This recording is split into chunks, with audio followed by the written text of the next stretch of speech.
Assalamualaikum, bertemu lagi dengan channel saya, @nana diary 90.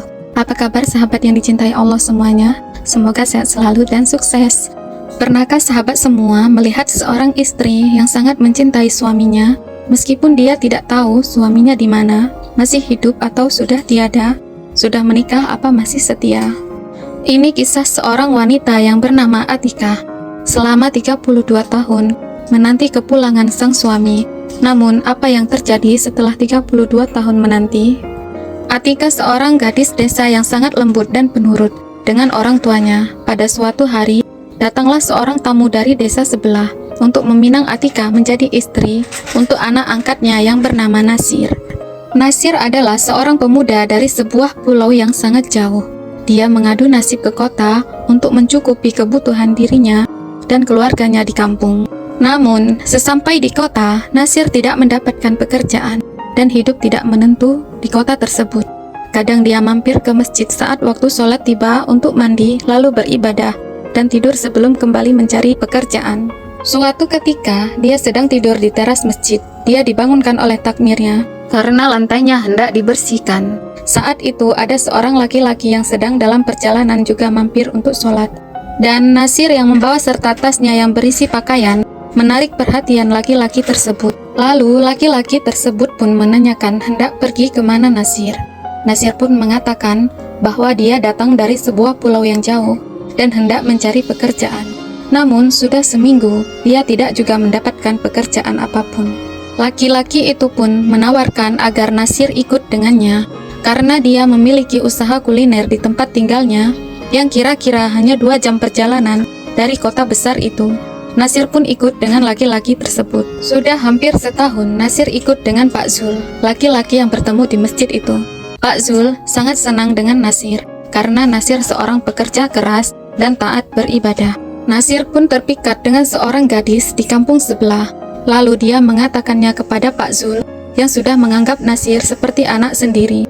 Karena Pak Zul tidak memiliki anak dan istrinya sudah meninggal. Dia hanya seorang diri. Dan lamaran Pak Zul langsung diterima oleh orang tua Atikah, karena Pak Zul adalah orang yang terpandang di desanya. Setelah pernikahan, Nasir pun membawa Atikah ke rumah orang tuanya di kampung. Sesampai di sana, orang tua Nasir sangat senang.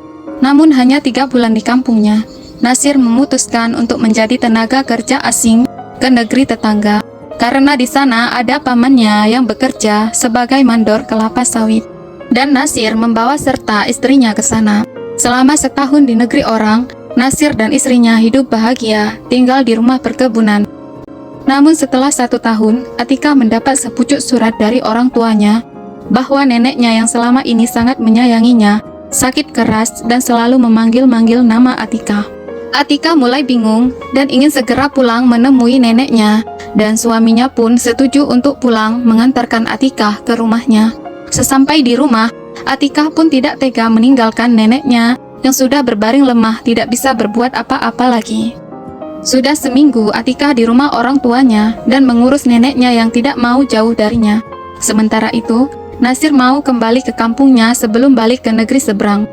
Nasir hendak mengajak Atikah sekalian bersamanya, namun Atikah menolak untuk pergi karena keadaan neneknya yang semakin parah.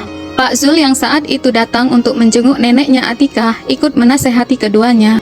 Dan akhirnya, Nasir berpamitan kepada orang tua Atikah dan Pak Zul untuk kembali ke kampungnya. Dan Nasir mengatakan bahwa dia akan menjemput Atikah saat dia akan kembali ke negeri seberang nanti. Atikah tidak pernah menyadari bahwa itulah pertemuan terakhirnya dengan Nasir. Setelah selama sebulan Atikah di rumahnya, neneknya pun meninggal dunia. Atikah mengirimkan surat ke rumahnya Nasir, namun tidak pernah ada balasan. Bulan pun berlalu, tahun pun berganti. Atikah sudah berulang kali mengirim surat kepada Nasir dan keluarganya, namun tidak ada balasan apapun. Pak Zul pun tidak pernah lagi mendapatkan kabar dari Nasir. Pak Zul juga sempat mengirim seorang bawahannya untuk datang ke kampung Nasir, namun keluarganya juga sudah tidak ada di kampungnya. Dan pernah juga menyuruh orang yang di negeri tempat Nasir bekerja untuk mencarinya, namun tidak ditemukan juga. Semua sudah dilakukan oleh Atikah dan Pak Zul, namun tidak pernah menemukan keberadaan Nasir. Kini sudah 15 tahun, tidak ada tanda-tanda keberadaan Nasir. Kini kedua orang tua Atikah sudah meninggal dan Pak Zul juga sudah meninggalkan dunia. Atikah tinggal dengan anak si mata wayangnya, Rizky, yang lahir setelah ditinggalkan Nasir pergi tanpa kabar. Dan kini anak Atikah pun sudah berumur 25 tahun.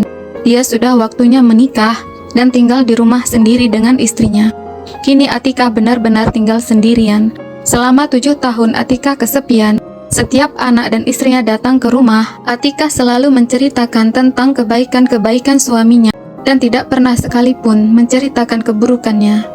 Anaknya selalu mencoba menyuruh Atikah agar melupakan ayahnya, namun Atikah tidak bisa. Dia masih menanti, dan akhirnya Atikah pun jatuh sakit selama seminggu di rumah sakit, ditemani anak dan menantunya.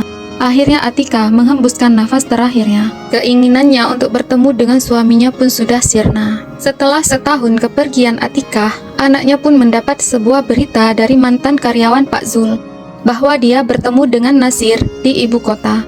Dia melihat Nasir dengan seorang wanita paruh baya sedang makan di sebuah rumah makan. Rizky pun bergegas pergi ke ibu kota, dan setelah 2 hari pencarian, akhirnya Rizky mendapatkan alamat ayahnya. Dan saat itulah Rizky pertama kali bertemu dengan ayahnya. Perasaan campur aduk antara marah dan sedih melihat sosok ayahnya yang semudah itu melupakan ibunya yang begitu mencintai ayahnya tersebut. Segala penjelasan pun seakan-akan ditolak mentah oleh Rizky. Dia hanya ingin menyampaikan bahwa ibunya sangat mencintai ayahnya tersebut. Selama 32 tahun, selalu berharap suaminya pulang dan selalu menceritakan betapa baik suaminya. Tapi sekarang setelah Rizky mengetahui semuanya, semua cerita ibunya seakan-akan hanya sebuah karangan saja. Dan Rizky pun mengatakan kalimat terakhirnya kepada ayahnya, "Aku bersyukur karena setelah ibuku pergi, aku baru bertemu denganmu." Ibuku pergi membawa cinta di hatinya, bukan kebencian. Andai dia tahu suaminya meninggalkannya untuk wanita lain, mungkin dia akan pergi dengan kesedihan dan kebencian. Setelah itu Nasir pun pergi dan tidak pernah kembali kepada ayahnya tersebut. Terima kasih sudah mendengarkan ceritanya. Sampai bertemu di cerita selanjutnya. Assalamualaikum warahmatullahi wabarakatuh.